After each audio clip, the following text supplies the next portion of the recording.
special education teachers are often the most burdened, overworked teachers in the school building. So MagicSchool is the AI co-pilot for teachers. So it is their daily assistant in their work. It can do things like help them build lesson plans, rubrics. But if you are using MagicSchool's IEP tool, you're more likely to stay in the classroom. You're less likely to experience burnout. When I was a principal, I was like, it's like you're giving us, your child, more hours a day than you're going to get to spend with them, especially at the high school level, right? We're going to make sure this is a safe place where you can be proud that your kid goes. I take the same approach as the CEO of this company. So somebody who's a consumer of technology my whole life, I started with was like, if I can just get more people using this thing and signed up for this thing and they know what MagicSchool is and we can get distribution, the rest will follow. And a lot of the headlines were scary around generative AI. There was a lot of education's ending, kids are going to use this to cheat. Two, there was headlines around teachers are going to be replaced. And for some period of time, we were like the only AI tool that was let through a lot of filters in schools and districts. Because it's humbling when I walk into a school building still to this day of like, oh yeah, this is where the real work happens. It's always astonishing to me that we don't value teachers more in society. Adeel Khan, founder and CEO of MagicSchool AI. Welcome to Change Order. Thanks so much for having me. I want to start off by asking you were a principal and now you are an AI founder. What was the moment where you were like, wow, I need to go start a company? Before founding MagicSchool, like you mentioned, I founded a public high school as a principal. So that was my dream. I kind of chased that dream. I started as a teacher through Teach for America. I discovered through being in the program and working in public schools that you could found a public school through one that I'd worked at where the founding principal was still there. And that kind of born a dream for me to do that myself. I moved out to Denver, founded DSST Conservatory Green High School, grew our team from about 0 to about 80 staff members, and I'm so deeply proud of the school. It's the top performing public high school in Denver, and serves kids who really need it. The majority are from low-income backgrounds and kids of color, and 100% are accepted to four-year colleges year over year, and a very simple premise. We're going to love kids. We're going to build really strong relationships with them as staff and their families and our community. We're going to hold them to really high expectations and great things will happen, and they very much did. I'm so deeply proud of the work that we did there. It's still just a place that I think of as like a beacon on a hill for kids in Denver. And after I graduated our first class of seniors, I had an amazing successor principal to take over when I left, and I ended up kind of getting called up to the district level to coach principals for a year. I thought I'd love it. I was going to get this opportunity to amplify my impact, like magnify it by reaching more school principals, help them, avoid some of the mistakes that I made when I was a principal, as a lot of folks who imagine moving into a role like that would be appealing for. And I just missed being a building leader. And I think I missed the ambition behind it. When I was founding my school, I would have told you I had the most important job in the world. And just like the layer back of being at the district level wasn't as fulfilling. I knew it wasn't for me pretty early on. I decided to wrap my year there at the end of the school year and then take some intentional time off. I had sprinted toward this goal, not unlike a lot of people who might be founding a second company. Like they did the thing, right? It's like you achieved this dream of yours. And I took some time to just be with myself, think about what I wanted to do next. I traveled a little bit. Where'd you go? I went to Europe and East Asia, so all through Southern Europe, and then I was in Japan and Korea. It was the best experience. I'd never done any kind of long-term travel. And I also think that there's something really powerful about just like space, like liminal space to between things. I certainly wouldn't have founded this company if I didn't plan for that time off between this like big kind of career that I had just had. But when I came back, I started thinking about what I'd do next, typical job seeker stuff, right? I was like looking online for, what would be my next opportunity, connecting with people in adjacent education organizations. And that was just like kind of, reading and seeing what was happening in the world. And it happened to be November of 2022 when I came back, which was like the chat GPT moment in the world. And it was just dominating all the headlines. And I started tinkering with it.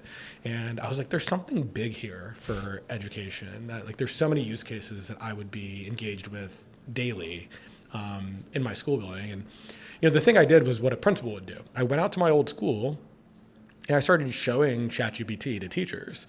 I started like trying to train them on it. I was like, hey, here are a bunch of use cases. Let's try them out together. And, teachers would have their jaws on the floor. They'd be like, oh my goodness, I can't believe this exists. It's going to save me so much time. They'd be so excited about it. And so I was excited, I was like, okay, well, I did something good here. But for me, it was also kind of like trying to understand how this would make an impact in their lives. And it was kind of an experiment in some sense, again, with no real product idea in mind. I asked the teachers to think of all of the use cases you could possibly think of in a school building. And I'm going to come back in a week, and I want to hear all the ways you used it, because I think I'm just scratching the surface here. And right now, I'm not working in a school. So like, I need to learn from you about how this could be particularly useful to you. So I'd come back a week later, and most teachers would report the same thing. They would say, I didn't really use it, or, I tried using it in the way that you showed it to me, but it just didn't quite come out the same way as when we did it together. So it's like, it wasn't saving me time like you said it would. It was costing me time, which was kind of disappointing. And then there was like the one tech teacher in the building. If you worked in a school, there's like always one tech teacher. Like they use all the tech tools. They use Nearpod, Kahoot, like all the legacy tools. And that teacher was like, it has changed my life. Let me show you all the ways I'm using it. And was so excited to engage with me again when I came back. But, my theory on this technology was that it was transformative, and it wouldn't just be transformative for the one technology teacher in the building or the one who really was excited about tech, but it could be accessible and useful to every single staff member, from the front office worker to the special education teacher to the principal to the teacher in the classroom. And I just knew there'd probably be a better way. And that's the foundation of like the problem we were trying to solve. Or the original problem, which was like, hey, there's this transformative technology that exists in the world. Teachers are struggling to access it in its most productive use cases in the classroom. And what if we could build a product that would make it really accessible, really useful, with no software experience at all? I said, maybe I'm the right one to do it. At least I know what those use cases are because I've lived in a school building. I got some nudges from close friends who worked in software before. And we built an MVP with some volunteer coders, some from my childhood, and I even got in there a little bit. And we launched it in May of 2023. And I wouldn't even call it a company then. Like, I don't think we were incorporated or anything. It was just like, here's an app, and I tried to get my friends to use it. And they did. They started sharing it with other people very organically. We didn't have money or marketing or anything. But I could see the way the product was built working, and I would see teachers using it, and it just kind of exploded. So that's the story of its origin. That's incredible. Was there a moment in time, like one conversation that you had where the reaction was so strong that you had to look yourself in the mirror and be like, I should launch this as a business? Yeah, so the first week we started, we got a $25,000 angel investment check from someone who ended up being a really incredible mentor, and still is an incredible mentor of mine. His name is Julian Weiser. He is the founder of a company called On Deck. Yeah, I know Julian. Which is kind of a platform that supports new founders. And fortunately, as somebody who was truly a new founder, he was super incredible. Him and Tyler run a separate fund from On Deck, Tyler Willis, and they were just my coaches along the way. Nonetheless, that $25,000 check, there was something about that I was like, oh, we have a valuation, and you really believe this could be something, and now I can pay all these people who are working for free. I would say that was a moment where I was like, okay, I can string this piece of momentum to the next one. I can get this $25,000 can get me through maybe a month, right? And then I can build to the next piece. And then we actually used that check. I was probably more optimistic than I should have been in using that check. But we went to a conference called ISTE, which is this big ed tech conference every summer. It's the biggest one in the U.S. And we arrive at ISTE, and I didn't even know what this conference was 2 weeks prior. Even as someone who'd worked in education my whole life, I'd never heard of it. But get there, and we buy tickets, and a friend recommends it to me. He's like, hey, if you're going to enter this industry, you should know this conference and see all the companies here and learn about the space that you're entering, right? So we go there with that intention. It's me and Steffi, who's our original marketer. And we get there, and we're checking in. We have our badges. Tickets are $1,000. It's wildly expensive for someone who has very little. And then we get, and you can get an exhibit booth, right? And these booths are pretty expensive, just like a lot of conferences are. But when we get there, we have no intention of getting a booth. We're thinking maybe we'll do guerrilla marketing or something because we don't have any money. But last minute, we just decide we're going to spend way too, probably $10,000 or $12,000 on a booth. It was like in the back corner. It was like the cheapest one you could get. Steffi ran around Philadelphia to get Party City balloons to like actually put Magic School like in the background of it. We printed things at like Staples, like hand out to people. We stole the monitors from our Airbnb that we were staying at because we couldn't afford the monitors that the conference would run out.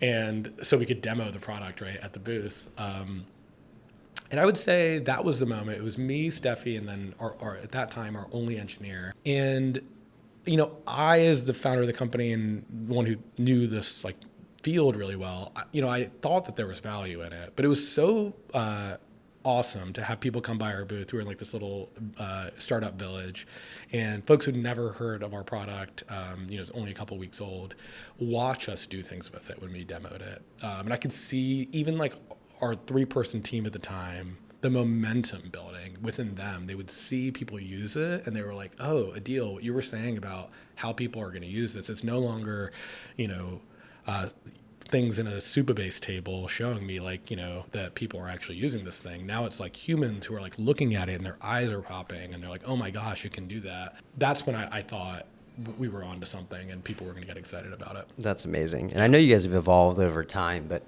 how would you describe Magic School to somebody that doesn't know what it is today? So Magic School is the AI co-pilot for teachers. So it is their daily assistant in their work. It can do things like help them build lesson plans, rubrics, thought partner on any idea that they're working on for their students, build materials for maybe students who are ahead of the curve in their classroom, maybe a couple grade levels ahead, who are fast finishers, very quickly to serve them, and then also differentiate for students who might be English language learners and new to the country, or students who might have a special education plan who need additional supports at lightning speed with AI. So they can kind of build that differentiated classroom that serves all the needs of their students with this AI co-pilot that intimately knows their work and the context they're working in. So it's kind of like vertical AI for schools on the teacher side. And then the teachers also have the student side of the platform where they can customize AI tools for students. And then they can monitor the way the students are using those tools. They get learning insights on how students are progressing through whatever learning experience they've set up with the tool. They range from things like a personalized learning support tool to, kind of like a chat GPT for students that has guardrails and moderations and monitoring, to tools like a writing feedback tool that can, align to a rubric that the students will eventually be graded on, give areas of strength and areas of growth to the student. Just in time after they've written their essay, rather than waiting for 2 or 3 weeks before they can maybe get teacher feedback. So in some sense, it can be a real meaningful augmentation on the teacher's work and on student learning. And we've seen that happen now in so many places around the country. And the other thing I always share with people is that maybe the most remarkable thing about it is how widely distributed it is. Magic School is now used by over 6 million educators around the world, and about half of those are in the U.S., and it's around 3.2 million. We estimate there are 3.5 million educators in the United States. So it is staggering, the distribution. You can ask a teacher if they're using Magic School or know what it is, and the answer is almost always yes, because of the product-led growth tool that we have that is a mostly free product for teachers that we eventually sell to the school districts. That's wild. So basically in under 3 years or so, you now have more teachers using Magic School than there are teachers in the United States. Correct, yeah. Incredible. I think, can you bring this to life a little bit more? So walk me through maybe a story of a specific educator and a series of tasks, especially in the early days of the company, that you were helping automate to help give them time back in their day or help them create a better experience for their students? Yeah, I'll start with the teacher side of the platform. Another moment that I can remember really vividly from my early days of our first seed fundraise, talking to a lot of investors who didn't want to invest in a generative AI wrapper or a tool for schools. Ed tech was like kind of an ugly duckling. It can be an ugly duckling investment for investors. I can remember sitting down with one and having the conversation as somebody who's an educator, and like there's a tool in the platform called the IEP tool, IEP support tool. And individualized education program is a plan that special education teachers have to create for students who have special needs in schools. About 10% of kids in every public school would be identified with a special education plan or an IEP. And this tool, and all the way that all the tools are set up is, you give it context of like the grade level the student's in, and then you give, your observed observations of the student. It gives you like pretty simple inputs that you can you give to the tool, and then it creates this really wonderful special education plan, formatted the way that a teacher would expect it to be formatted, and high quality. Like it feels and looks like the kind of special education plan that you'd be proud to give to a child. And I remember explaining this tool to like an investor who didn't know much about education. I was like, I think this one tool changes the entire world, and let me tell you why. Like special education teachers are often the most burdened, overworked teachers in the school building. Not only do they have to create those plans, they also usually co-teach 2 or 3 subjects in one day in a secondary school building. So they have to learn all those lesson plans. Then they have to grade students differently than other students. They are the teacher who is probably the most likely candidate to potentially experience burnout in the school building. I know this because I was a special education teacher. And that IEP is like at the end, on top of all the other things you have to do, 2 or 3 times a year, you have to do all of these IEPs in this batch format. Sometimes you have 20 students. It is one of the most, not only does it take a lot of time that is likely going to be work done outside of the school building, it's also just so anxiety ridden because you don't want to get it wrong. It's a form document, and you only have so much support in helping writing these things. So an AI that knows how to write these for you takes a huge burden off of you. You know your students super well, so the tool can't do it without you. But if you were using MagicSchool's IEP tool, and you're a special education teacher, your world has changed. You're more likely to stay in the classroom. You're less likely to experience burnout. Special education students are now more likely to have great special education teachers that stay year over year. Number one indicator of a teacher's effectiveness is how long they've been in the classroom.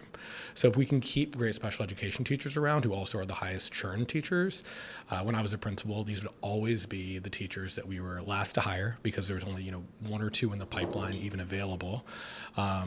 So I think that I was like, this one tool, if we can get people to use it, right? Like that was kind of the big task. If we can get people using this thing, I think it changes the whole world for kids and that teacher. And it's incredible to see that play out.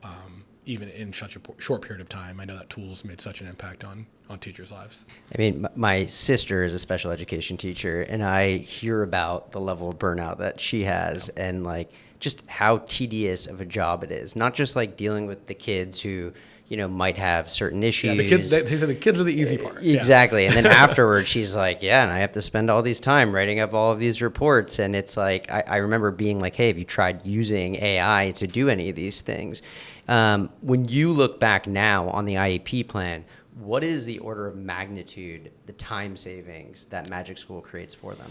Yeah, so the order of magnitude can be captured in a story of a teacher who came to me at a conference. I was in San Diego. This is now a year and a half ago. And this woman comes up to our booth at this conference, and we're still a relatively small team at the time, so we're all there. It's probably 10, 12 of us. She's kind of rolling in on a scooter. She'd had a broken leg and was like coming in. She was pretty gregarious, and she says, "Who's in charge around here?" And we can't tell if she's mad at us or if she's excited to see us. So everyone just kind of points at me, and I'm like, "Yep, it's me." And she says, "Can I just give you a hug?" And I'm like, "Of course."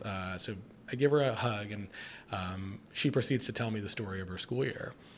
Turns out she's a special education teacher in a middle school, and a couple months into the school year, there are 2 special education teachers in her 7th grade level, and the other teacher quits, and it's because of burnout, overwhelm, and she quits, and then all of her IEPs, all the documents that she was supposed to do, they just get dropped on my desk, and I have to do these now in addition to the work that I already had to do.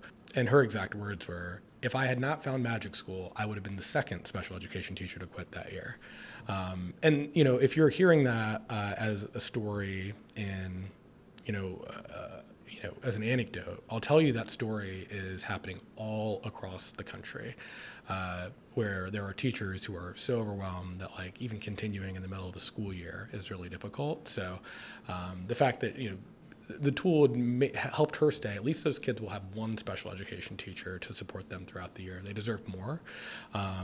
But to me, that captures the story of what we were trying to build from a mission perspective from the start, and we're hopeful that even more folks are retained and finding their burden lifted in some ways with AI.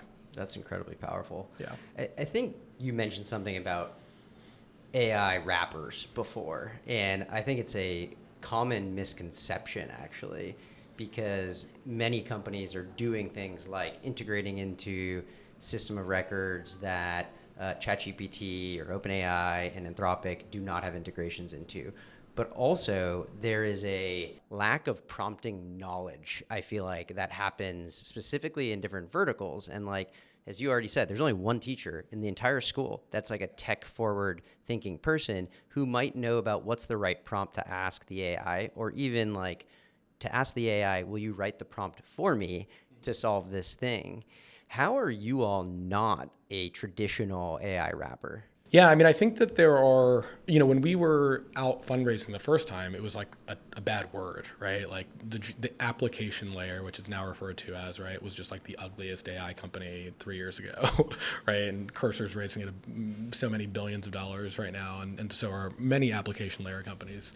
But there is, especially in a vertical like K-12 education, like the application layer is incredibly important, right? The context of this place is so different from the professional world for most people, because you're dealing with children, you're dealing with complex standards-driven educations in 50 different states, and many of whom have different educational standards that they have to adhere to in order to be compliant with their state exams and preparing students appropriately. There are the systems that schools and districts plug into, LMSs that are very unique to those environments. And then when you're thinking about student safety and educator safety, we do our own evaluations in-house of all of the models to make sure that they are responding appropriately, safely. There are guardrails in place, and we're constantly iterating on those moderations.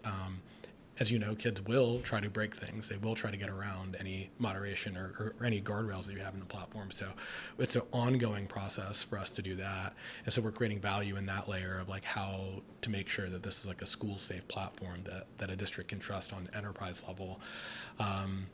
In addition to what you named, right, that there's like so much pedagogy and practice that go into what a great prompt can look like. One thing that's really powerful about the platform that I like from the very start that I loved was this idea of I get to take all of this expertise that I've learned as a principal in my school, and now we're doing a lot of that prompting on the back end that makes sure that we're doing really high quality outputs for teachers and things that are less generic. We're also doing things like asking the teacher the right questions before we hit, you hit the generation, right? By asking those questions, you're also fronting the thinking for the teacher. You're making sure that they're not losing control of what they're doing and just completely trusting the AI to do this process for them. So there's this like huge cycle of things that go, and that's not even mentioning how much safety, like student PII and all this different stuff that you have to build in order to make this like a school safe product. That we've spent years doing right now.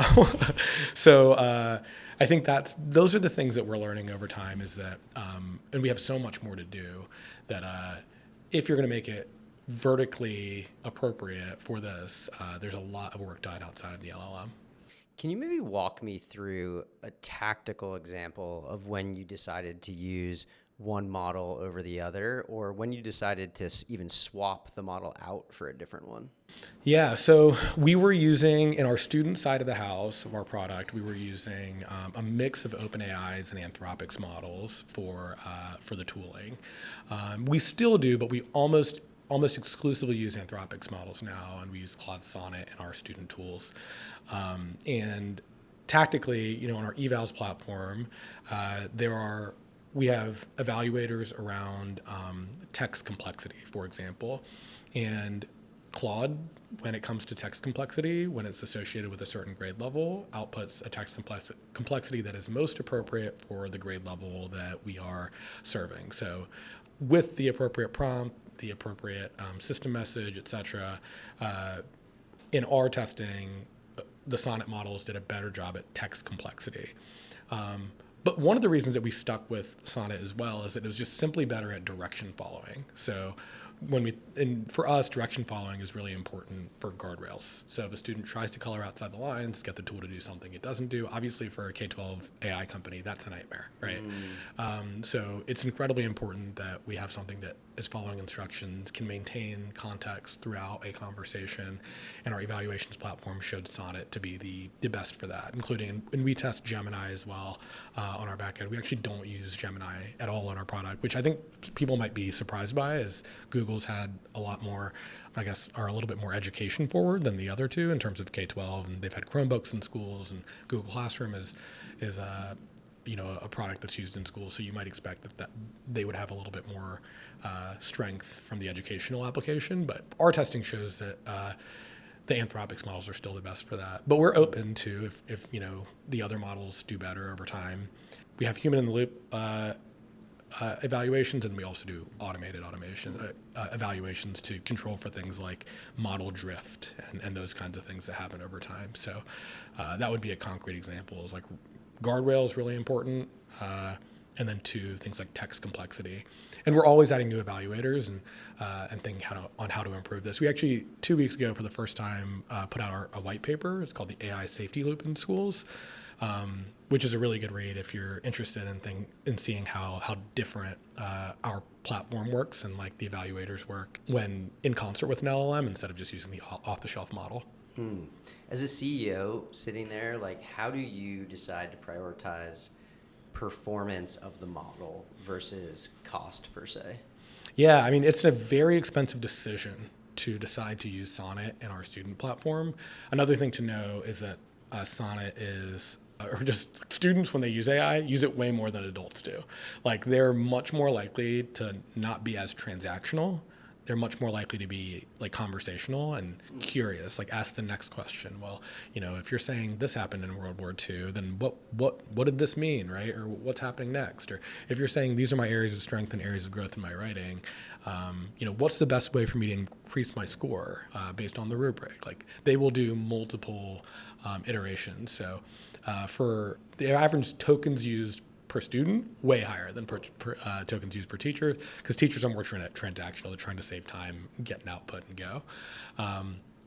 So a very expensive decision, but one that's like, for us, values orientation and a mission orientation. It's that like safety is the absolute number one priority in a school district. And there's a business imperative for that, but it's also just, as the CEO of a company that is mission driven, cares very deeply about making sure that the things we bring in front of schools and teachers, we just put an incredibly high value on that. And to be clear, we're still learning things. Like, there will be every once in a while, like, oh, this didn't operate the way that we expected. Thank goodness nothing, tragic or anything.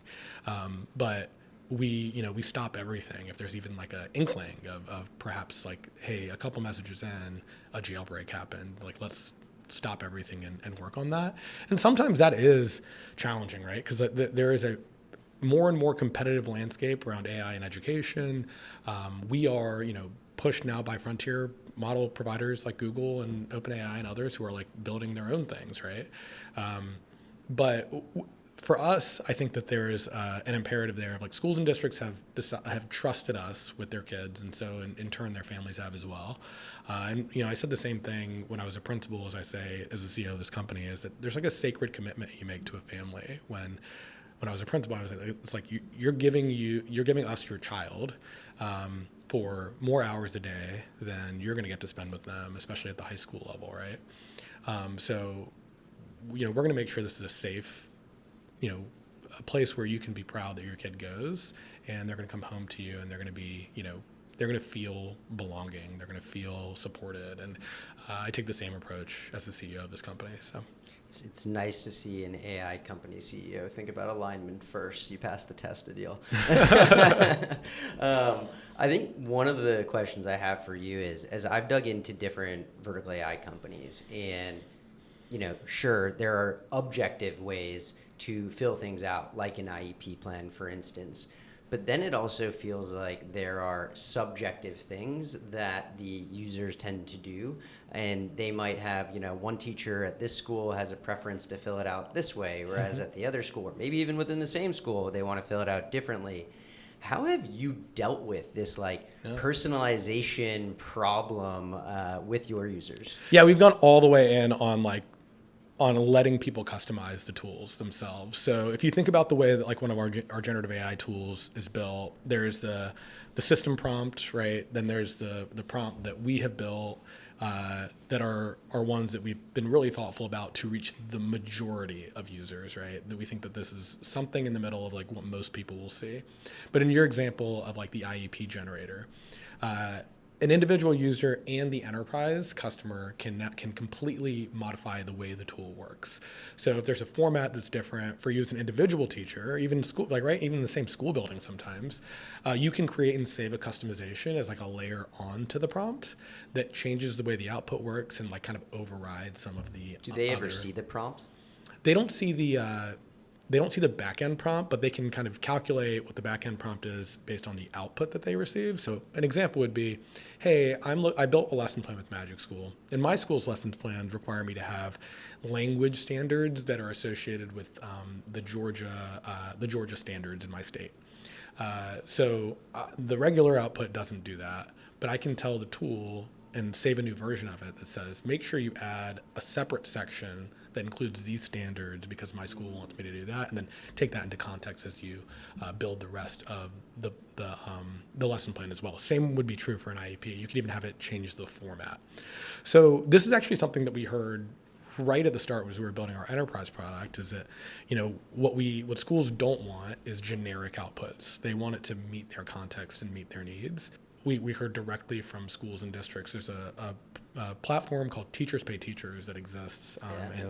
I actually sold stuff on Teachers Pay Teachers when I was a teacher, right? It was a great income stream. It's an awesome product, awesome company, made a great business. But schools sometimes use it as a bad word because they're like, hey, we have all of this curriculum and policies and procedures.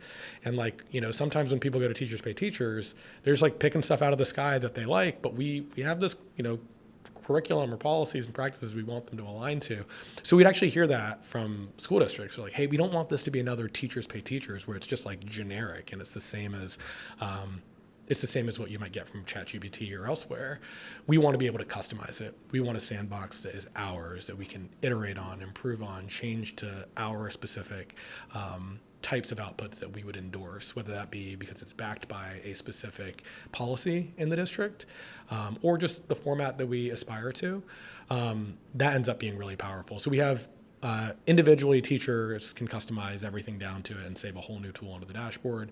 And then also we have RAG-based tools that enterprises can get access to and do things like, put in their entire, school and district handbook. And that can be the backing of the tool. So. Do you guys ever have to deal with documents where you're like, man, parsing this thing and reading this thing and the information out of that thing is super hard? Absolutely. And sometimes you'll see these documents that in education can have pictures of other documents in them. So it's, with diagrams and things that are pointing to things. That's common educational PDFs can be really hard to parse apart. But, we have solid OCR through the providers we have. And, that also becomes a challenge when you're doing things like student handwriting. So sometimes teachers will upload things to their product that are student handwriting to get the feedback because maybe they're saying, hey, we're going back pencil and paper because I don't want people using AI to do their writing. But OCR's come a long way. We feel like it works pretty well. One of the handy things in the student part of the platform that teachers love and students and families love too is we have this fun way where students can take a picture of their math homework they're struggling on, even if it's pencil and paper, and they can just get feedback and help on the step that they're stuck on. And we do it in a way that doesn't require, you can still have it on your laptop and connect it to the teacher, which is nice. It gives you a QR code that you scan, and then you take the picture, and it uploads directly to the LLM, which is I think is a really cool elegant solution to, especially in a school environment. Now, the powerful thing there is that the student gets help in the moment they need it, of course, right? Like parents are happy about that if kids are doing homework at home. But the thing that we have figured out that makes it even more powerful is that it's even more useful if the teacher knows too.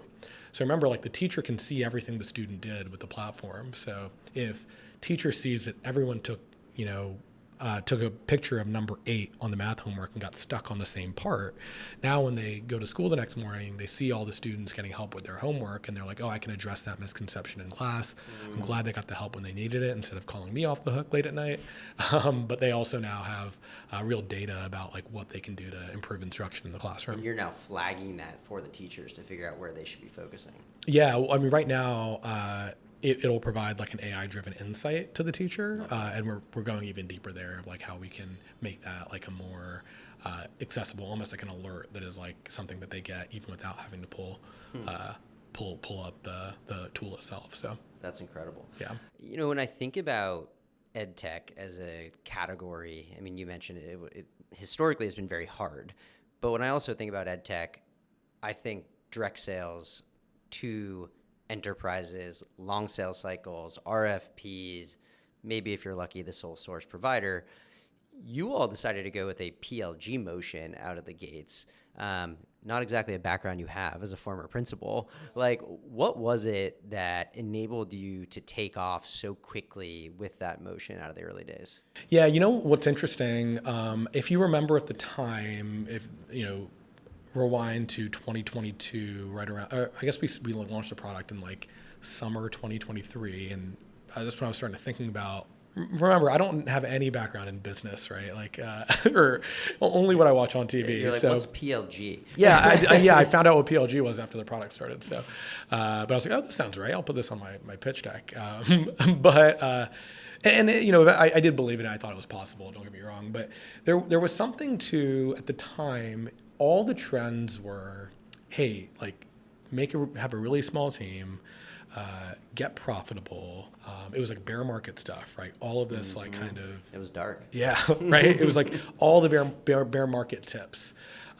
So like, make sure you have product market fit in the most perfect way, right? If you only have 100 users, but they're using it every day, there's like all of these like kind of like really conservative ways of approaching the technology products was the zeitgeist at the time. And I just like, as somebody who's a consumer of technology my whole life, I was like, if I can get people to use this thing, we'll figure the rest out later. Like that was honestly, genuinely the truth of it. It's like the biggest tech companies in the world that I've ever seen are ones that have been true in our lifetimes, right? They're the Facebooks of the world. They're the, things that people are just using and you figure the monetization plan out later. And that was genuinely what I started with, was like, if I can just get more people using this thing and signed up for this thing and they know what Magic School is and we can get distribution, the rest will follow.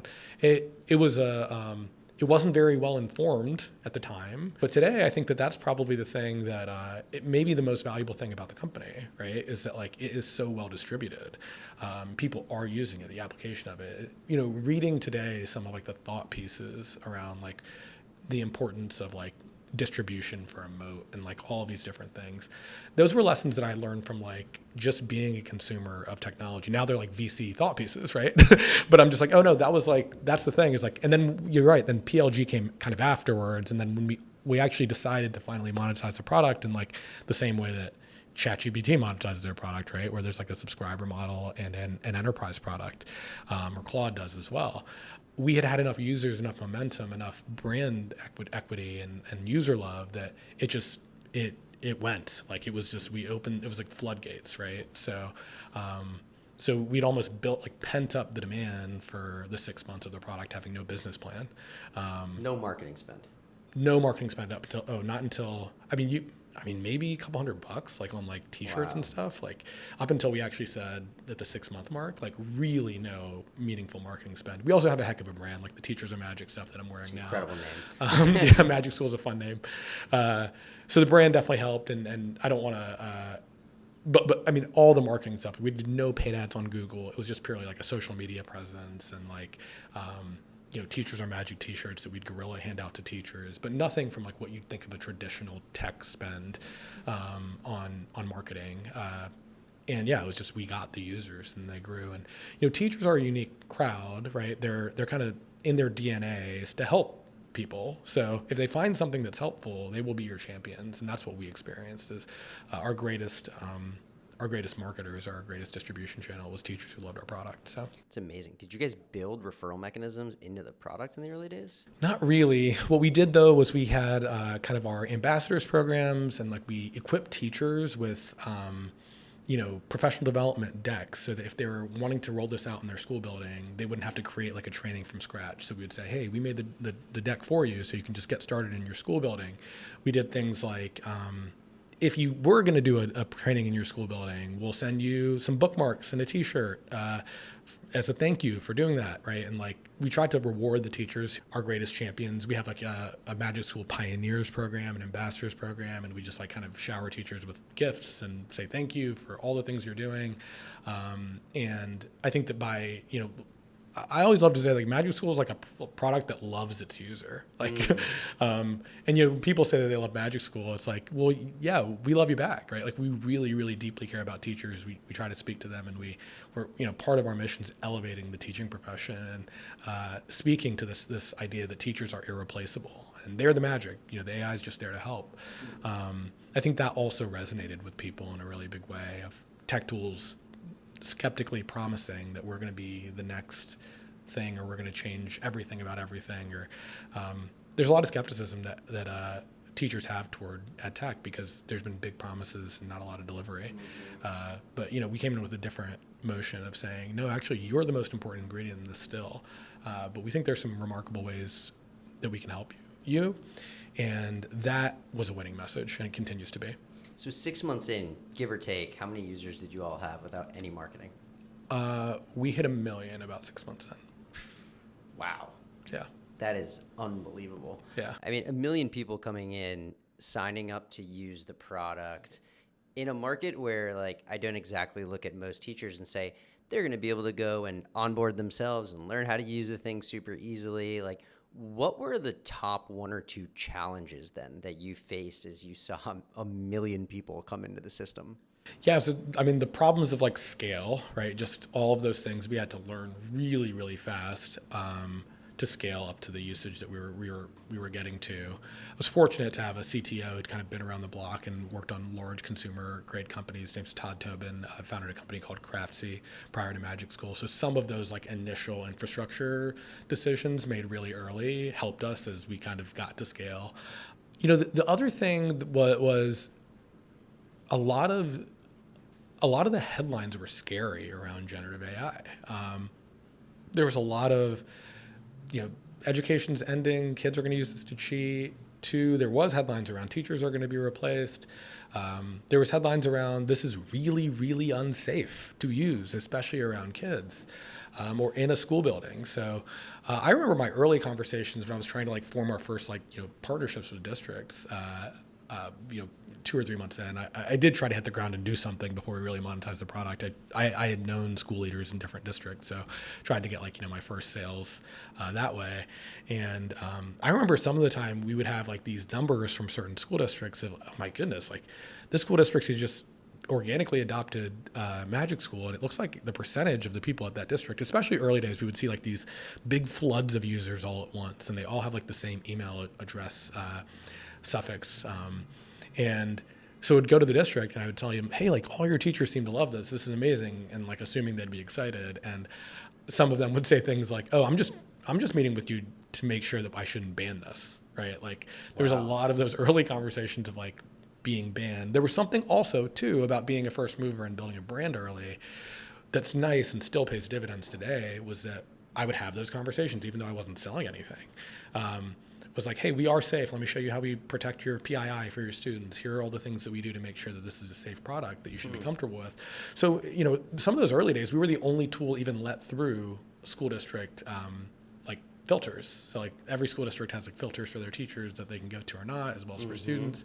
And for some period of time, which I can't quantify, we were like the only AI tool that was let through a lot of filters in schools and districts, because I would have those conversations and let them know that, hey, like we're doing all of these things to make sure that your teachers are protected using this. So I think that those were the challenges. And then it's amazing how fast the adoption cycle has gone since then. Like now it's people are pushing the envelope. They're asking us for like more student things. And I'm like, so a student product would have been unheard of when you were banning it for just teachers, right? Yeah. And now people are asking for, even more deep usage on either end. And to be clear, there's still schools and districts, they're on the very, very early end of the adoption curve, and their teachers are individually using tools in their schools, but they haven't actually like made an enterprise commitment or officially endorsed the use of it. So I think that the school districts will operate on that spectrum. There'll be the early adopters who are always pushing the next interesting use case, the alpha schools of the world that we were talking about earlier, that are always like looking to push the needle. And then there are going to be schools and districts that are a little bit more hesitant, whether that be for contextual reasons, local community reasons. AI is a very, it's a topic that even region to region people feel different. It's a spicy one. People feel different about it. There's a blue view of AI. There's a conservative view of AI. I think it's an interesting technology in that sense. It's not just the internet, right? It's like there are people who are like, this is coming and it's taking things from us that it shouldn't be taking it, and some of that, all of this, like the spectrum of thoughts, I guess, to my point, like they're valid no matter where you sit. And I think that adoption therefore has to be contextualized and thoughtful. And in a lot of ways, school districts and schools they're like mini cities, right? So you have to like serve your constituents in the way they want to be served. They're voting for the way they want AI to be integrated or not integrated. So we take the view of we're here to serve your needs. We are here to give you the level of AI integration that you'd like to have. And while we'll give you examples of where we think it's gone really well, your choice is the choice that's best for your community and your district. Like we have schools and districts that they'll say, hey, we love MagicSchool, we're bringing it on, but we want to turn off the student side of the platform for now. We're just not ready for that yet. And for them, it makes total sense. They're like, hey, we want to get our teachers really comfortable with this first. They're going to use the tools. They're going to understand the limitations and benefits. And then, maybe we'll introduce student level tools later when we can have a more thoughtful rollout with parents or whatever it might be. So we honor a school no matter what kind of layer they're in. Was it strictly a security and AI branding issue that the administrators had in the early days, or was there also an incentive misalignment between maybe the teachers and the administrators that has now changed over time? I think there was definitely that. There's the safety security piece. Schools and districts are notorious for having everyone has their own unique technology policy. And while AI can adhere to those technology policies as well, there was heightened anxiety around, is this going to work in our ecosystem? Still is, right? Yeah. The next thing I'd say is there's fear of a headline. Fear of we allowed AI into our school and this really bad thing happened. So especially in those early days, and people couldn't really tell me what they thought that bad thing would be, right? But they were just like, hey, I don't want to be the first chief technology officer who adopts this, and then all of a sudden, because I was progressive with this technology, I lose my job. It's actually not that different from maybe any technology officer at an organization. It's probably why larger organizations are slower to change than smaller ones, because so much of it's about risk mitigation. So it was just the technology was so unfamiliar in a lot of ways that I think that people were fear of risk in a headline. And then I think that your point is well made too, is that now it's kind of consensus that Gen AI can be a really useful productivity partner no matter what profession you're in, and it's so widely available that it feels silly to maybe not do it. But I think we're seeing this cycle of technology just be way faster than anything else. I think part of it is certainly a really useful product with MagicSchool and an organic story of getting it to teachers and them loving it in a PLG motion. But another part of it is just AI is so wildly useful. So of course it'll get adopted faster if it's really, really useful and it's pretty quick to see how valuable it is. So I think that's true for us, but our numbers are astronomical for our industry, but like they don't touch like a ChatGPT's numbers or Market penetration wise, I would argue differently. Yeah. Definitely for the vertical we serve. I mean, it's amazing just how fast the adoption cycle has been. And I think we talk a lot about jaw-dropping customer experiences. And if people see magical value in what you're offering, the users will come. But going from a PLG motion into an enterprise motion is a whole other muscle that I feel like you've probably had to develop over time. Can you walk me through, like, take me behind the scenes of the conversation that you all had internally when you decided to start to put your foot on the gas of selling directly to schools? Yeah, I mean, we are having that conversation in an ongoing way. A lot of it was, first, we were in a good place as like the trusted kind of market leading product. So we were able to get our foot in doors of pretty, brand name sizable districts pretty early. So like even before we had made meaningful enterprise value in the product, we did have value for the implementation, right? Like us helping your school or district bring this on in a responsible way. That was helpful. And then we started getting like demands from districts around, these are the things we expect associated with an enterprise product in our school buildings, which being kind of one of the first ones was really valuable. Yeah. We were getting the insights of like, these are now all the things that we need to make this work in our school district. Because we were having those conversations with school districts early, we were able to build them really early. So, there's a lot of the original innovations in Magic School have been replicated by just about everyone, but a lot of those original innovations were because we were going to market with our product. They're like, look, here's our list. Like we love this thing. Our teachers are already using it, quite frankly. But if you can't like meet all of these criteria, we can't bring you into our school district. So there's a lot of building around just like kind of compliance. And then second, I think what we've learned is, alluding to what I shared earlier, is that people want a customized experience. They want it to feel like, they don't want it to feel like Magic School. They want to feel like it's Magic School for Denver Public Schools. We were able to control both the moderations. We're able to control the way that the tool outputs certain things in the platform. We want to make sure that it's safe for our students. These are the things that are top of priority for us. And one, we want to trust that you're going to be doing a lot of that work for us because we don't have the capacity as a district to do it. But we also kind of want the experience to make it feel like it's ours too. I think that's actually not just something we have discovered. I think that's happening across all industry right now, is that the more bespoke the AI implementation, the more useful it is, the more it integrates with your systems and the things that you're working on and like the things that you are using every day, the more powerful it is. And I think that you see other vertical AI companies, I'm sure you guys look at the market more than I do, but I do. I look at the other verticals because I think about, we can learn from them, even their adjacent markets sometimes. And I think that that's what we're seeing is we're seeing a move toward customization and something that feels like it was built and implemented for me. And we got that really early and started building. The ways that the tool is customizable was scalable. It didn't require heavy implementation work. We're starting to do more kind of like forward deployed engineer stuff. And, for especially the larger districts, I would say that's kind of our next turn, is like the big, massive systems expect another level of customization than like kind of our basic level of customization that we're providing. And that's where like forward deploying engineers and making sure that it works across systems is even more, is like the next kind of avenue for us, or how we need to do, how we think we're going to need to work to win some of the more sizable deals. And that's also something that lets us compete with companies like Google, is that we will come in and do that work with you. We will make this something that is deeply customizable and customized to you in a way that only a startup can. Is that mainly just custom workflows? Also, primarily custom workflows, but also things like custom moderations.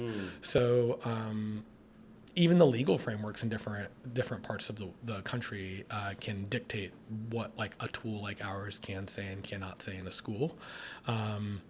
And as the country becomes more regionalized, like, there's Trump dissolving the U.S. Department of Education. The decentralization of education has been a headline, I think, for the last decade or so, more state by state. That's going to become even more important, is that we give the schools and districts the tools to customize and make this work for them. So yeah, I would say that there's workflows, there's moderations, there's the unique to district teacher evaluation tool, where they're now using it for their instructional coaches, where all their teachers are graded on this teacher evaluation rubric. So we want that teacher evaluation rubric to be built into the teacher observation tool, and it to be output in this way, in the way that we write our next steps for teachers, or our feedback for teachers. So it can get down to that level of granularity, and that's because those are when the magic moments happen, right? It's like, hey, this is the thing that I do every day, and like this tool is now doing that thing in context of my work and the way that we believe it should happen, aligned to the professional development session that I delivered this summer to new teachers. That's when it feels really powerful. A thought I shared with our customer experience team is doing some of these like forward deployments is the most, I think for us, the most innovative new feature we might launch in the next year, it might not be a feature at all. It's rather the application of this technology in really powerful, high leverage ways in schools and districts, which is what they are to do. They can only do by partnering very closely and understanding the pain points. Bring that to life for me. Like maybe what's one example that might not be live yet, but you think that will happen? So one of the examples is live this year. We discovered it through like kind of our usage dashboard of all of the enterprise tools that schools and districts have launched. One that has been used just a ton. We're like, oh my goodness, someone's really using this. And I think the example itself speaks to what powerful implementation can look like, because it's so specific, but there's downstream things that would have had to happen for this thing to have been used as much as it was.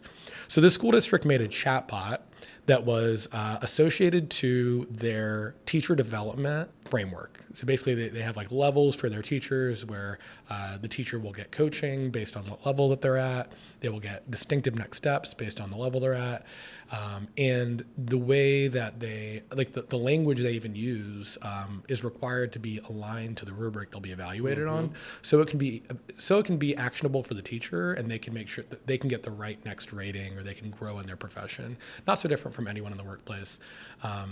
But it's just extreme clarity for the teacher of like the kinds of practices the school district wants them to employ in the classroom every day. Now, that document, the master document that kind of governs this, is attached to the chatbot and informed on how the school district expects its instructional coaches that coach teachers and principals that coach teachers to give feedback. Now, what happens in this district is the principal or the assistant principal, whoever the instructional coach is, who goes into the observation in the classroom. While observing the classroom, they take their typical notes, and then usually what would happen is they'd go back and they'd go open the book and like try to make sure it's aligned to each of the standards that the teacher needs to be competent in or rated on. And instead, they put their notes into this tool, and then the tool comes back aligning all of their areas of growth to the appropriate strand in their rubric of the way that they're evaluated, and gives a really clear and actionable next step that they can work on, in addition to celebrating the teacher and saying all the things that they did great, of course. But that application, because all of the district's instructional coaches and assistant principals were, while being trained on how to give feedback, they also got this support tool. And they said, you can use this. The moment that those instructional coaches got the tool with the training, since it was done holistically, everyone uses a tool, right? It's just a better way to do it. Like there's no question that you'd rather use this tool to give this feedback. It's the feedback ends up being higher quality. And you don't have to do this tedious manual, like, let me make everything get aligned, right? Like I kind of know what this teacher needs, but it's really hard for me to articulate and do it in alignment with this policy that we have as a district. So like when you can actually paint the exact problem or the challenge and then save a teacher time and actually make the output better. In this case, like what the teachers are now getting is better coaching, and the district is even more aligned to the framework that they use, and they're doing it in less time. So like, of course that's going to be used more, but to understand that pain point so specifically, you'd have to really investigate that with the technology director and understand and work directly with those teams. So the value that's been returned from that, now imagine that assistant principal or principal is able to use all that time that they saved to work with a family whose child is struggling in school, or be at the after school event with their kids and show support at the football game tonight. And then for the teacher, they're getting highly aligned feedback and becoming more effective. And so that's a win-win for everyone. Did you need a forward deployed engineer to build that out, or can mega and meta prompts and smart onboarding, once your PMs have kind of seen that is a potential use case, cover enough of what you're talking about? More systems integration is where we'll forward deploy an engineer. That makes a lot of sense. Yeah. I mean, that's a lot of dense hard work Yeah. that needs lines of code written. Correct. I feel like 6 years ago, it was like everyone used to ask the question, why doesn't Amazon just do this? Why doesn't Apple just do this? Why doesn't Google just do this? And in recent months, everyone's starting to ask the question, why is OpenAI not going to do this? Why is Anthropic not going to do this? Why is Google not going to do this? You guys launched when ChatGPT was like very young, very early. Anthropic was very early. Why do you guys win? Why does the insurgent win over the incumbents who are now really trying to go heavier into education, it seems? Yeah, I mean, I think part of it is what I just described, right? It's this idea of we're going to work really closely with you. We're going to build very specific to the needs of a school and district. We're going to adhere to your very intense technology policy that Google would never change their privacy policies or standards to meet, right? We're going to do all of these things that these companies, it wouldn't be financially viable for them to do these things. Will they build education products that are widely used? I'm certain that they will. Will they do something in K-12 as significant as we're doing? I think it would be an interesting use of their resources. And I think that Google will play really strongly in this space. That would be my guess, is that we're going to be on a fight with Google. They're marketing against us now. We have we're on their competitors charts. And that's a little intimidating. It's at the start of it when you see, a $1 trillion company doing that. But I would say that the level of customization, the level of support, the level of us understanding the problems of K-12 education, and that being our core premise as a company, will give us, we already have systemic advantages in the sense that we can pretty confidently say we're the safest AI tool for kids in the world, and we're always improving that through evaluations and things that we're iterating on. We're not adherent to an ecosystem. We get to kind of play across them, so we can integrate multiple tools as you think about deeper integrations. Mm-hmm. You're not stuck in the Google ecosystem and having to use Google Classroom or whatever. And Google Classroom, while is widely used, is only used by 20-30% of school districts. So we get this kind of space where we can live in, where we think that we can now be really connective between the different tools. People often also look for new companies in these spaces, and the legacy providers don't necessarily win in this regard. And U.S. technology is very fragmented. EdTech is even more fragmented, yeah. Which works to our advantage as an insurgent. We can kind of win a market-dominated position if we work specifically for this market and this district. But I think there's something about trust and distribution that plays in there too. Really, really bespoke builds, really, really thoughtful to what a school is actually facing. You can call us on the phone, those kinds of things. Yeah. That's where we are now. I think that Google has made a very distinct play here. This summer, they made their first very clear announcements that's where we started seeing us come on competitor charts. They replicated some of the things that we built into their product, and they're doing things like making a similar play to what they did with Chromebooks in schools, right? There's a strategic play here for these big companies, which is, hey, if we're losing to ChatGPT, right, which Google is, we can get distribution through the next generation, yeah. Right? We can just, get into K-12 and make Gemini trusted here, and then if they graduate into college, they'll use Gemini instead of ChatGPT, et cetera, et cetera. So I see why there's an imperative here for them to do this, and also I think that the theory and thesis of the company has always been that we are going to be really close to educators. The founder is a principal, and that's going to be our DNA. And it's going to be really hard as big tech to serve schools and districts the way that we serve them. And then the other side of me, I mentioned that there's a little bit of anxiety around, man, Google's entered your space. The other side of me is like, this is kind of what we wanted, right? Yeah. If we were going to make a big impact in the world, like we're going to have to come up against Google. And it's, and I hope they build really great things for schools, because schools will use Google for things. But I hope the things that we build break through and they really serve the user extraordinarily well. I mean, you guys are moving incredibly fast too, and you're landing in schools and you're expanding all the use cases. I mean, you've talked about a number of them today.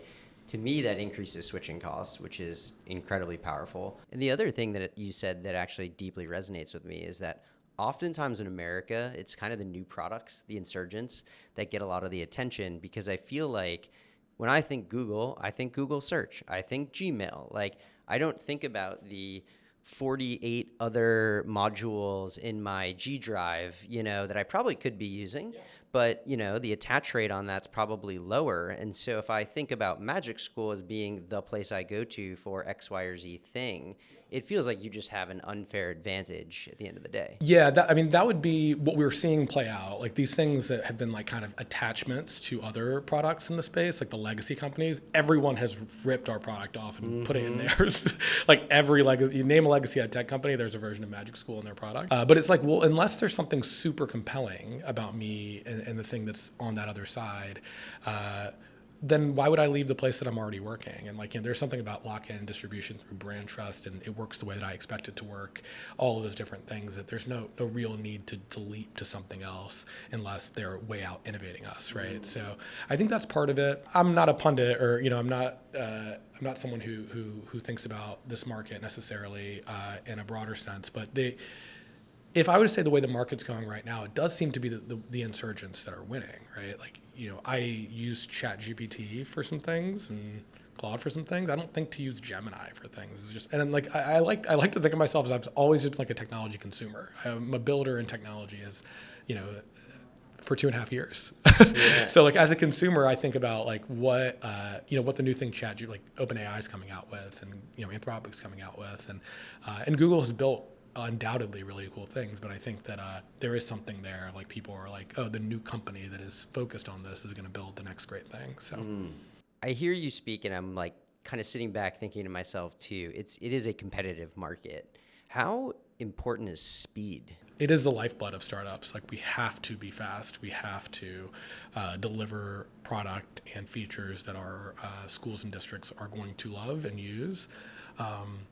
And especially in a more crowded market. I feel the acute nature of something taking longer to ship than I want it to. That pain is more acute when you see tons of market competitors with their own, take on this, and like new features or something. You're like, oh, that one thing they have is pretty cool, and you don't want to bleed users because you don't have one thing that the next tool has built. You see it playing out in the broader sense of like, a month ago we were talking about Google's Nano Banana image generator. Now you see Sora and all, just like it feels like every month, every week, there's this perpetual motion, perpetual hedonic treadmill of this, of like, who's going to come out with the next thing, who's going to get attention now, and we experienced that at some scale in our space. It's less chaotic because when you have lock in of like the enterprise and like the work that you do with them. Teachers aren't all over X also. No, they're definitely not all over X, which is a good thing for us. But I also think there is a part though that the technology forward teachers, that one tech teacher I talked about, they're often the champion of technology tools in the district, and you have to serve them too. You have to serve both. I always say there's like the both ends of the barbell. There's the really progressive technologist who's like ahead of the curve, who might be on X, right? Like that teacher in the building who's like, hey, I'm kind of past this tool because I'm using 20 other ones, and we have the brand new technology skeptic teacher, and we have to serve both at the same time, which can be challenging. Whereas if you're cursor or your cognition, you just have to serve this end of the barbell. It's like the next best thing, right? Of I just need to get people. If we can, if this model, if using new Claude 4.5 in our model is better, then our product gets better. And if we can get deeper into the workflow, if we can work for longer periods of time, like there's a very clear audience of like technologists that are using this product. And certainly they have probably a barbell scenario for them too. But for us, it's like actual people who probably don't use technology and hate it. We have to get them, and we have to get someone who's maybe vibe coding their own app. So it ends up being a challenge on both ends. Basically, we're coming up on 3 years now of the company. 0 to 6 million plus users, tens of millions of dollars of revenue. 3+ years ago, you were a principal.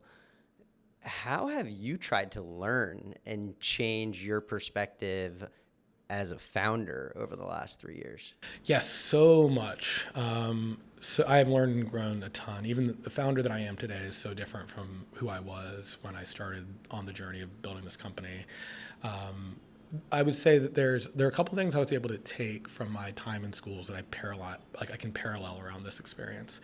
When I was like my early year principal, we had a team of about 10 to 12 people, and my first year, and the way that schools are built when you open them, the way I did, is you like start with a ninth grade, then those ninth graders become 10th graders, and it's those ninth graders end up being your graduating class. So it's like 9, 10, 11, 12. So it's this really nice like process of, hey, you got one grade right, so now it's time to do the next grade, hire your next team. It's all very predictable, even though that's still hard, right? Like it's a scaling challenge, even though you kind of project exactly where the scale will go. This has been crazy in the sense it's just like, like the growth has been way faster, right? Mm-hmm. Like that was over a span of 4 years and kind of unpredictable in some sense. But some of the things that were true then are true now. Like when I started the school that first year, I could kind of like will anything to happen, right? Like I could, if there was a problem in some function or system, I could just go fix it myself, right? Like there's only so many things to deal with. I could probably meet with any disgruntled parent, right? Or, I could go be at the recruitment event for back to school night or for new families. And then as the school grew, so many of those functions needed to be owned by someone else. And my impact would only be through like kind of the leaders in the organization. I could still certainly make like a symbolic impact with the students. I could be present in certain spaces to ensure that there was a real high quality, and we're reaching our mission, our goals at our school and district. But I'm seeing that happen a lot faster now. As like in the first couple months of the company, like I was building the product almost entirely. We didn't have a product manager until like 6-8 months in, right? I was the product manager. So like there's something about that level of control over everything that is, you can kind of will things to happen, and you can move quickly. You can just turn on a dime. And yeah, is it like kind of, do people love that? No, but like, do they kind of expect it in a really early startup? Certainly.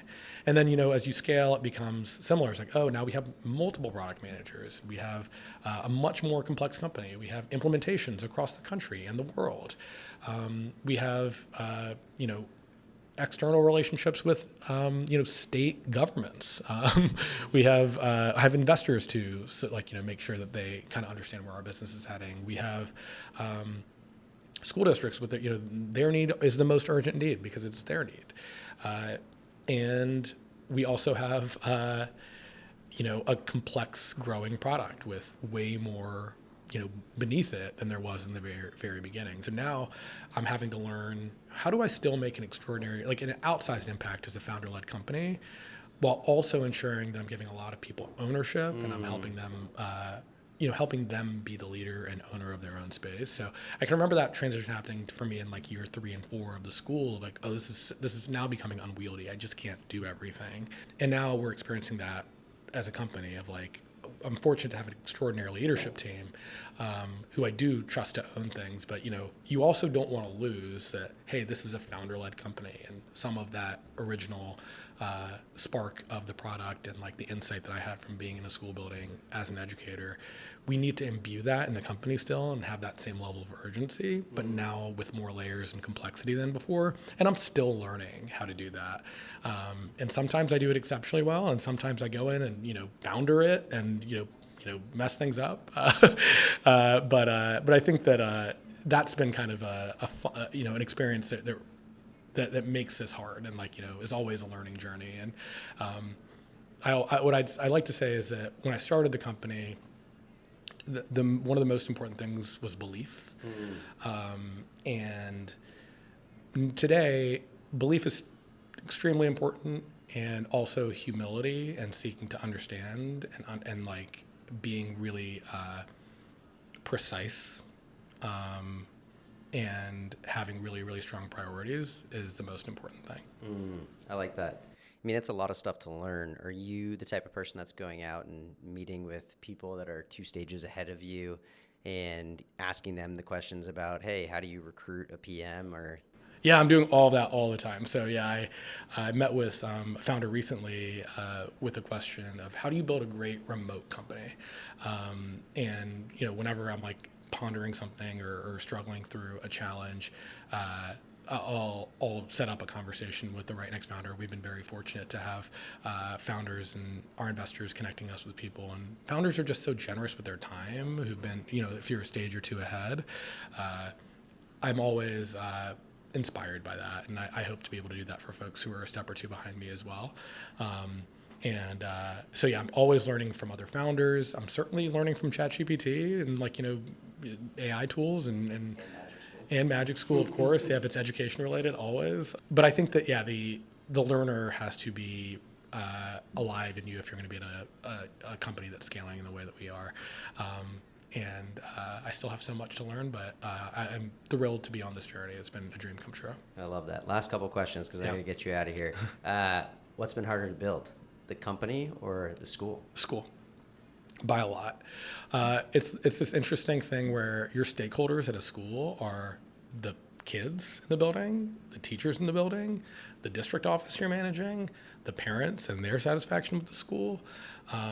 The external political forces and the neighborhood, what's happening in the news, the unpredictable challenge that a child might come in with for a day, or a teacher might come in for the day. The amount of responsibility and the human nature of that is so extraordinarily challenging. And it's humbling when I walk into a school building still to this day of oh yeah, this is where the real work happens. Building a software company is really cool, and building a school and being a principal and being a teacher is incredibly special, privileged work as well, and deserves extraordinary talent and people working in those places. And like I said earlier, it's the most sacred commitment to. It's always astonishing to me that we don't value teachers more in society, because we did when the pandemic happened. Right? People were teachers should get paid $1 billion, right? And then, like I said, the whole sacred commitment thing is we're giving our children, our most prized possessions in our lives, right, as parents, to a school building for, sometimes with after school activities, 10, 12 hours a day. And they deserve to be treated better. They deserve better pay. And that work is so human and important and special. No, I admire my sister's work far more than my own, for sure. And last question, I usually like to ask everybody if they were mayor of New York City, what would they change? But I'm going to change that question up a little bit. If you led education in our country, what's one thing that you'd like to do differently? I would pay teachers more. I think that's the easiest answer, though, so I'm trying to think of something more progressive than that. I'd get them all a subscription to Magic School AI. I would get them all a subscription to Magic School AI for sure, but I certainly would pay them more. I would elevate the profession. I'd make sure that we were doing things that thought about teachers more than just folks who work in school buildings, but about the whole humans they are, supporting them with their mental health and the challenges they face every day, giving them support resources in school buildings that they need. If you ask a typical school district in the country, the challenges that they're facing this year versus last, they'll tell you things we just had hundreds of refugees who came from Venezuela who were dropped into our school district with no support, no funding, and this is the first time they're seeing English in a classroom, and this was a total surprise. That should never happen, right? It's those students, deserve incredible support and resources, and more resources because they need that support. And the school district should be adequately funded to be able to take these students in and support them. So there's such complexity and challenge in every school district. That's one of probably 1,000 examples I could share across the country where I don't mean to be that a Venezuelan student is harder to serve. It's just every school and district has some new hard to serve challenge that happens every single year, and yet their budgets are static, yet their teaching force is the same as it was last year. So I think us being more responsive to what's happening in our schools would be, if I was leading education, I was Secretary of Education for the United States, I would be what are the real challenges on the ground? How are we adequately resourcing schools? And how are we making sure that kids get what they deserve because their schools are great? Awesome. Well, Adeel, thank you very much for joining me. Yeah. Thanks so much for having me. This is a blast. This was amazing.